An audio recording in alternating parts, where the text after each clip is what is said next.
बात कर रहे हैं जो नॉर्मल फोन होते हैं उनमें जो सिंगल पावर आईसी इस्तेमाल होती है, ठीक है। तो ऐसे फोनों को किस तरह से रिपेयर किया जाएगा, ठीक है। तो शुरू करते हैं वीडियो को।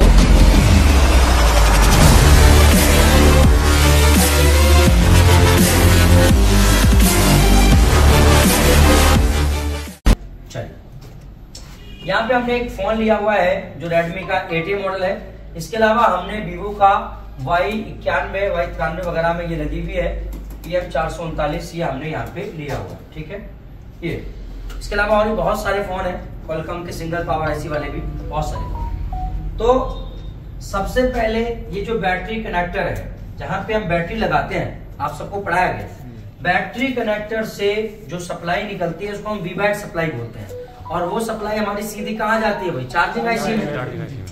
चार्जिंग आईसी को जैसे ही मिलती है, चार्जिंग आईसी वीपीएच नाम का एक स्विचिंग वोल्टेज बनाती है, ठीक है, जो पावर में इन होता है जाके। आपको पता है, एक डायग्राम से समझाऊंगा मैं। अब बैटरी ना भी लगाओ, खाली आप चार्जर लगा दो, तो चार्जर से भी आपका वीपीएच वोल्टेज बन जाता है। सबको हम देखेंगे और सबको हम समझने की कोशिश करेंगे, ठीक है। तो चलिए मैं आपको ले चलता हूं डायग्राम की तरफ। अब यहाँ पे आप देखें, तो सबसे पहला यहां से आप जैसे बैटरी लगाएंगे तो बैटरी से आपका जो वोल्टेज निकलेगा कम से कम 3.7 वोल्ट, कम से कम। ये आपका चार्जिंग आईसी में जो आपके PMIS में इन हो जाएगा पहला। या फिर आपने चार्जर लगाया है तो आपका वीबस वोल्टेज, कौन सा भाई? वीबस वोल्टेज आपका क्या यहाँ पे इन हो जाएगा 5 वोल्ट, सही है। जैसे ये इन होगा तो इसको हम लिख देते हैं नंबर 1। नंबर 1 पे ये शुरुआत होती है, चाहे ये आ जाए चाहे ये आ जाए, ये नंबर 1 ही हो गए दोनों, ठीक है, इनपुट में। और इन्हीं को हम बोलते हैं प्राइमरी लाइंस। क्या बोलते हैं इनको? प्राइमरी लाइंस, ठीक है। जैसे ही चार्जिंग आईसी को ये मिलते हैं, चार्जिंग आईसी फौरन ही एक वोल्टेज बनाती है जिसको हम क्वालकॉम में कहते हैं वीपीएच वोल्टेज। क्या कहते हैं? Voltage form. क्वालकॉम में यही कहा जाता है। मीडियाटेक में इसी को हम VSYS यानी वोल्टेज सिस्टम के नाम से देखते हैं, और सैमसंग एक्सॉन चिपसेट वाले फोनों में वीबैट के नाम से देखते हैं, ठीक है। तो इस लाइन पे हमारा जो वोल्टेज मिलता है क्वालकॉम में, वो हमारा 3.2 वोल्ट से 4.4 वोल्ट तक भी रह सकता है। 4.4 वोल्ट तक भी रह सकता है। नॉर्मली जो वोल्टेज रहता है 3.7 के समथिंग ही रहता है क्वालकॉम पे। ये हमारा दूसरे नंबर का वोल्टेज है। एक फोन को ऑन होने के लिए दूसरी लाइन हमारी ये बनती है, ठीक है, जो कि चार्जिंग आईसी से बनती है और इधर आ जाती है। और ये कितने नामों से होती है मैं आपको बता चुका। जैसे ये आएगी यहाँ पे, तो चार्जिंग आईसी से जैसे ही निकल के दूसरे नंबर पे ये लाइन यहाँ इन होगी। मैं यहाँ पे मेन लाइनों का जिक्र कर रहा हूँ, खास जो मोस्ट इंपोर्टेंट है, जिनके बगैर फोन ऑन ही नहीं हो सकता, कुछ नहीं हो सकता, ठीक है। ये इन करेगी दूसरे नंबर पे, फौरन ही आपकी पावर आईसी से एक लाइन कनेक्ट होती है जिसको हम कहते हैं पावर की। क्या बोलते हैं इसको हम? पावर की, यानी ऑन ऑफ स्विच, जिसको दबा के फोन को ऑन करते हैं, उसका वोल्टेज बन जाता है। और पावर की लाइन को हम नंबर देने वाले हैं 3 नंबर, तीसरे नंबर पे ये बनेगा। और इस लाइन में जो वोल्टेज रहेगा क्वालकॉम के सभी फोनों में, चाहे सिंगल पावर हुई, डबल हुई, ट्रिपल हुई, सभी फोनों में इस पावर की ऑन ऑफ स्विच वाली लाइन पे वो रहता है नॉर्मली 1.8 वोल्ट। कितना रहता है भाई? 1.8 वोल्ट रहता है इस लाइन पे ऊपर। बात है समझ में? ये तीसरे नंबर पे बच जाएगा हमारा, ठीक है। फोन में चार्जर लगाया है आपने, फोन में बैटरी लगाई है आपने, पावर की दबाएंगे, आपके पावर की कैसे काम करती है मैं समझाया था ना, पावर की कैसे काम करती है।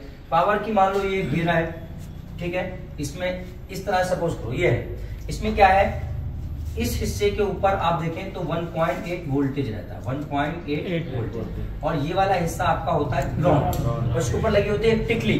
जब हम उसको दबाते हैं तो माइनस प्लस दोनों शॉर्ट हो जाते हैं। माइनस प्लस शॉर्ट होने की वजह से इस लाइन पे चलने वाला 1.8 वोल्टेज ड्रॉप हो जाता है, जो कि पावर से आ रहा है। वोल्टेज ड्रॉप होते ही लॉजिक लो होता है पावर आईसी का और फोन ऑन हो जाता है। बात समझ में आई? इस तरह से ये काम करता है। बहरहाल हम आगे चलते हैं, नंबर 3 हो गया हमारा। अब आपने चार्जर लगाया हुआ है या फिर पावर की शॉर्ट की है, पावर की दबाई है, आपकी जो मेन पावर आईसी है वो ऑन होगी। अब तक पावर आईसी ऑन थोड़ी हुई है भैया, या इनपुट मिला चार्जिंग आईसी को, या आप चार्जिंग सेक्शन में भी देख के आए, कोई नई बात थोड़ी है। और चार्जिंग आईसी ने वीपीएच बना दिया, ये भी कोई नई बात नहीं है, आपको पता है ये पहले से ही वीपीएच चार्जिंग आईसी बनाती है, पावर को दे दिया। हाँ ये बात सही है, मैं ये चीज आपको बता चुका हूं कि वीपीएच वोल्टेज सिर्फ पावर में नहीं जाता है बल्कि पूरे फोन में जाता है, सीपीयू एमएमसी के अलावा, समझ गए। लेकिन पावर में जाना मोस्ट इंपोर्टेंट है, क्योंकि अगर पावर में नहीं जाएगा तो पावर का इनपुट उसको नहीं मिलेगा, और इनपुट नहीं मिलेगा तो जाहिर सी बात है फोन ऑन नहीं होगा, है ना गुलफाम, बात सही है नहीं। हाँ अब देखो यहाँ पे जैसे आप पावर की दबाओगे या चार्जर लगाओगे तो आपकी चार्जिंग आईसी से एक वोल्टेज और निकलेगा, इसको हम सिग्नल बोलते हैं, इसको हम सिग्नल बोलते हैं।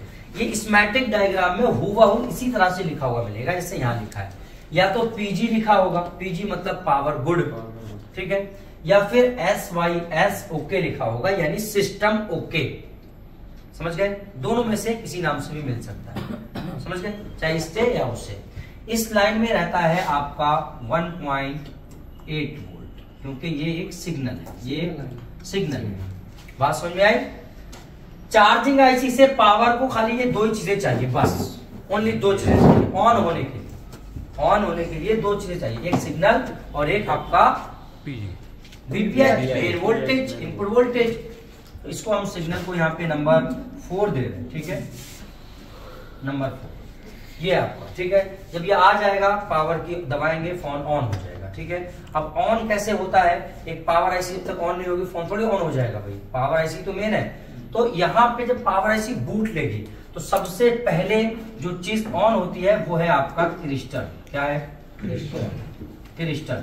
सभी फोनों में आरटीसी क्रिस्टल पावर सेक्शन में जरूर इस्तेमाल होता है। आरटीसी मतलब रियल टाइम क्लॉक, यानी एक ऐसा क्रिस्टल जो क्लॉक की फ्रीक्वेंसी को जनरेट करता है, बनाता है, फ्रीक्वेंसी यानी सिग्नल को बनाता है और उसको पावर को देता है, जिससे पावर आईसी इनिशियली यानी इंटरनली ऑन होती है। टाइमिंग का इंपॉर्टेंट रोल होता है, कितने सेकंड के बाद कौन सी अगली लाइन बनने वाली है, बात समझ में आई। तो उसके लिए क्रिस्टल मोस्ट इंपोर्टेंट है। अगर क्रिस्टल खराब हो गया, डैमेज हो गया, टूट गया, कोई भी फोन ऑन नहीं हो सकता। यहां तक कि डीसी सप्लाई पर भी 000 ही रीडिंग आएगी, बात समझ में आई। तो क्रिस्टल मोस्ट इंपोर्टेंट है।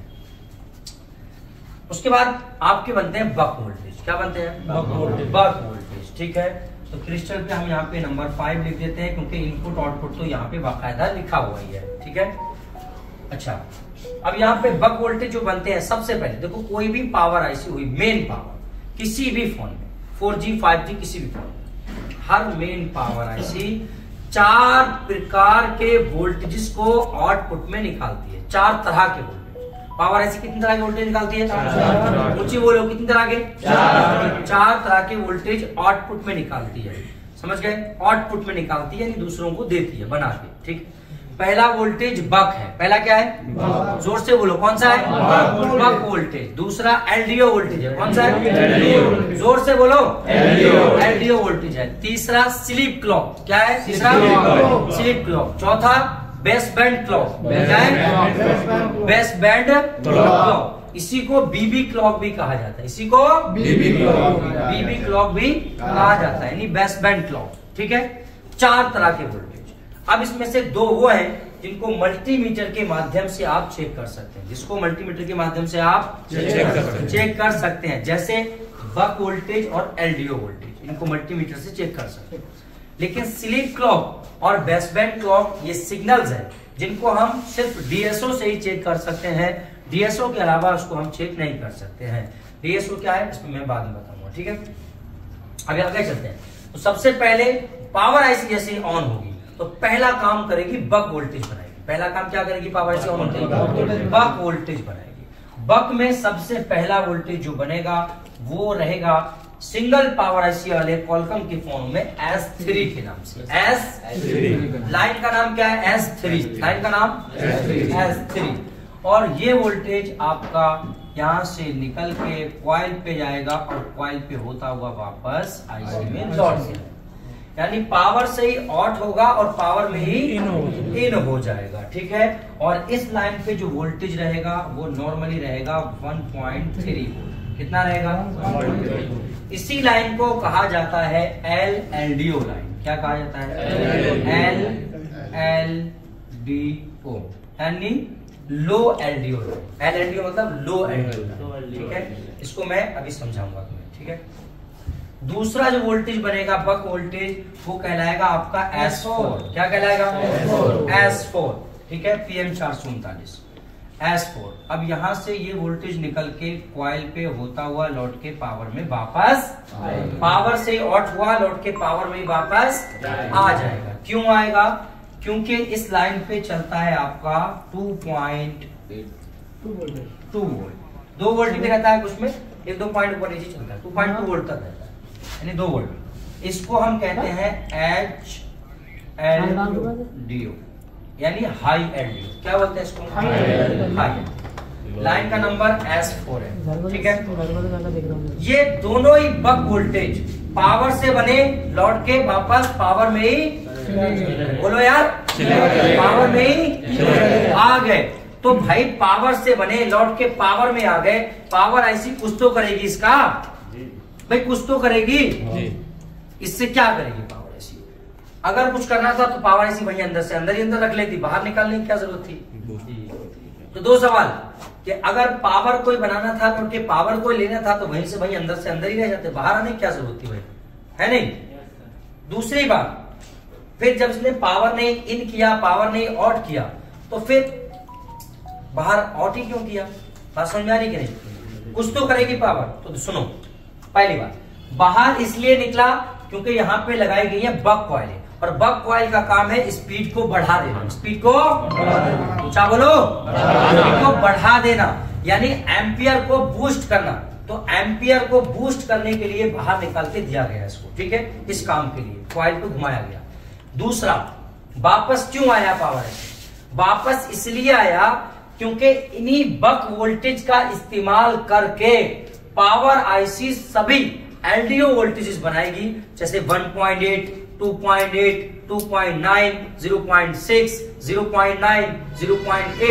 इस तरह के जो फोन में camera section, display section, graphics section, Bluetooth, wifi, GPS section, सभी सेक्शन में जो वोल्टेज फैले हुए हैं, सभी सेक्शन में जो वोल्टेज फैले हुए हैं, लाइनें 18-19 लाइनें जो पावर आईसी बना के पूरे फोन में अलग अलग सेक्शन को दे रही है, तो वो बना किससे रही है? इन्हीं वोल्टेज का इस्तेमाल करके तो बना रही है। बात समझ में आई? तो इन्हीं बक का इस्तेमाल करके ये एलडीओ वोल्टेजेस बनाए जाते हैं। समझ गए? ये दिख रहा है ना, L2 यानी एलडीओ लाइन नंबर 2, 1.2 वोल्ट कहां से बना? जब ये बक वोल्टेज बन के इसका इनपुट बना, तो इसी का इस्तेमाल करके एलडीओ वोल्टेज पावर ने बनाए। बात आई समझ में? अब चलो आगे। बाकी के बक वोल्टेज जैसे S1, अब इस फोन में S1 पे कोई भी वोल्टेज नहीं मिलेगा क्योंकि ये मॉडम वाली लाइन है, ठीक है। मॉडम लाइन है, मॉडम एक बक लाइन है। जो मॉडम वोल्टेज मीडियाटेक के फोनों में तो बनता है, लेकिन कॉलकॉम के सभी 4G फोनों में नहीं बनता है, चाहे डबल पावर हुई चाहे सिंगल पावर हुई, 5G में बनता है। समझ गए? तो मॉडम पे कुछ भी नहीं मिलने वाला है इसमें। बाकी सभी कॉइलों पे S2 है, S5 है, S6 है, S7, सभी पर, इन सभी पर 0.6 वोल्ट से 1.2 वोल्ट के बीच में रहेगा, जो कि पावर से निकलेगा और सीपीयू में चला जाएगा। पावर से निकल के सीपीयू में चला जाएगा। बात आई समझ में? तो ये सारे के सारे बक वोल्टेज है, ये भी बक है और ये भी सारे तुम्हारे क्या है? ये सब तुम्हारे बक है। समझ गए? बक वोल्टेज है, ये पावर ऐसी बनाएगी। पहला वोल्टेज बक वोल्टेज है। अब उसकी लाइनें कई सारी होती हैं, लेकिन वोल्टेज एक ही जगह गिना जाएगा, बक वोल्टेज, चाहे अब कितनी भी लाइनें हो। बात समझ में आई? सिंगल पावर आईसी में इतनी ज्यादा नहीं होती हैं, डबल पावर आईसी में और भी ज्यादा होंगी। जितना लेटेस्ट फोन होगा उतने ही उसमें ज्यादा कॉइलें देखने मिलेंगी। 11 कॉइलें तक देखने के लिए आपको मिलेंगी। समझ गया? 11 बक लाइनें। तो यहाँ पे ये पहला वोल्टेज कौन सा बनाएगी? पावर बक वोल्टेज। कौन सा बनाएगी? अरे बोल जाओ, बक वोल्टेज, ठीक है। अब जब बक बन जाएगा तो उसके बाद में दूसरा वोल्टेज इन्हीं बक का इस्तेमाल करके, इन्हीं बक वोल्टेज का इस्तेमाल करके दूसरे वोल्टेजेस जो पावर बनाएगी वो पूरे फोन में जाएगी, पूरे फोन में सीपीयू, ईएमएमसी, रैम, रोम, एक एक section, camera, Bluetooth, wifi, SIM network, 2G, 3G, 4G, 5G, सभी को कोई भी ऐसा हिस्सा नहीं जहां पे ये एलडीओ वोल्टेज ना जाए, सब जगहों पे ये एलडीओ वोल्टेज जाएंगे। समझ गए? और ये बनाएगा कौन? पावर। और किसका इस्तेमाल करके बनाएगी? बक का इस्तेमाल करके बनाएगी। ठीक है, अब ये सारे एलडीओ वोल्टेज जिनके साथ में लिखा है ना L1, L2, L5, देखो क्योंकि बक लाइनें बहुत ज्यादा होती है, 18-19 लाइनें एक फोन में देखने मिलती है, किसी किसी में 29 लाइनें देखने मिलती है। तो भाई अगर खाली एलडीओ लिख दिया जाए तो एलडीओ तो सभी है, पहचाना कैसे जाएगा कितने नंबर लाइन है? भाई मैं यहाँ से बोलूँ, मैं अभी बाहर खड़ा हूँ मान लो, मैं किसी से कह रहा हूँ भाई ऐसा करो गुलफाम जाओ, तो अंदर से किसी इंसान को बुला लो। किसको? इंसान तो इतने सारे हैं भाई, किसको लाना है? कंफ्यूज होगा नहीं होगा गुलफाम? लेकिन मैंने अगर बोल दिया वहां से कि भाई नसीम भाई को बुला लाओ, तो वो समझ गया डायरेक्ट नसीम भाई यार सब बुला रहा है। बात समझ में आएगी नहीं? ऐसे ही एलडीओ लाइनें 19-20 है, अगर बोल दिया जाए कि एलडीओ लाइन चेक कर लो, भाई कौन सी एलडीओ लाइन चेक कर ले? कुछ नाम वाम है, कुछ नहीं है, कैसे पहचानेंगे? कंफ्यूज हो जाएंगे नहीं? इसलिए एलडीओ लाइनों को नाम दिए जाते हैं। L1 से लेके जितनी भी लाइनें होंगी L2, L3, L4, L5, L6, L7 ऐसे नाम दिए जाएंगे। अब अगर चेक करने को बताया जाएगा तो सीधा बोला जाएगा L2 लाइन चेक कर लो, L1 लाइन चेक कर लो, L5 पे 1.8 वोल्टेज चेक कर लो। बात समझ में आ गई? बात आई नहीं आई समझ में? तो ये सारे के सारे एलडीओ वोल्टेज यहाँ से निकलेंगे, ये आपका यहाँ आ गया, ये आपका इधर आ गया, ये आपका इधर आ गया वोल्टेज, ये 1.2, 1.8 और 2.9, ये आपका VEMC वोल्टेज होता है, ये सभी फोनों में मिलेगा। ये आपका VEMC होता है आपका 2.9 वोल्टेज, EMC का मेन वोल्टेज होता है, सभी फोनों में मिलेगा ये आपको। ठीक है, बाकी के वोल्टेज भी आपको देखने मिलेंगे अलग अलग नामों से। ये एलडीओ वोल्टेज है, कौन सा है ये? एलडीओ, सही है। और ये वाले यहां से लेके यहां तक ये सारे वोल्टेज, ये सारे के सारे एलडीओ क्या है भाई? एलडीओ वोल्टेज है। और ये सभी की सभी आप देख रहे हो यहाँ पे इन होंगे, यहाँ पे इन होंगे, ये सारे के सारे, समझ गए बात को? सारे के सारे सीपीयू में इन हो जाएंगे। इनमें से कुछ लाइनें वो है जो सीपीयू में भी जा रही है और ईएमसी में भी जा रही है, जैसे L2, यहाँ भी देखो L2 1.2 1.2 एक ही लाइन दोनों जगह जा रही है, समझ गए? L5 यहाँ भी जा रही है, वहां भी जा रही है। L5 तो पूरे फोन में ही फैली रहती है, L5 तो पूरे फोन में ही फैली रहती है। बात समझ में आ गई? तो ये सारी की सारी एलडीओ लाइनें हैं। और बक और एलडीओ दो most important voltage power IC बनाती है। कौन बनाता है? अगर पावर आईसी को इनपुट में वीपीएच ही ना मिले तो पावर ऑन होगी? नहीं। बोलो यार, नहीं होगी। और पावर ऑन नहीं होगी तो बक एलडीओ बनेंगे? नहीं। और बक एलडीओ नहीं बनेंगे तो फोन ऑन होगा? नहीं होगा। बिल्कुल सही। चलो आगे। जब बक और एलडीओ वोल्टेज बन जाते हैं, बक और एलडीओ बन जाते हैं, तो उसके बाद में जो सिग्नल लाइन है, जैसे स्लीप क्लॉक और बीबी क्लॉक मतलब बेस बैंड क्लॉक 19 मेगाहर्ट्ज की फ्रीक्वेंसी, स्लीप क्लॉक 32 किलोहर्ट्ज की फ्रीक्वेंसी यानी सिग्नल, समझ गए?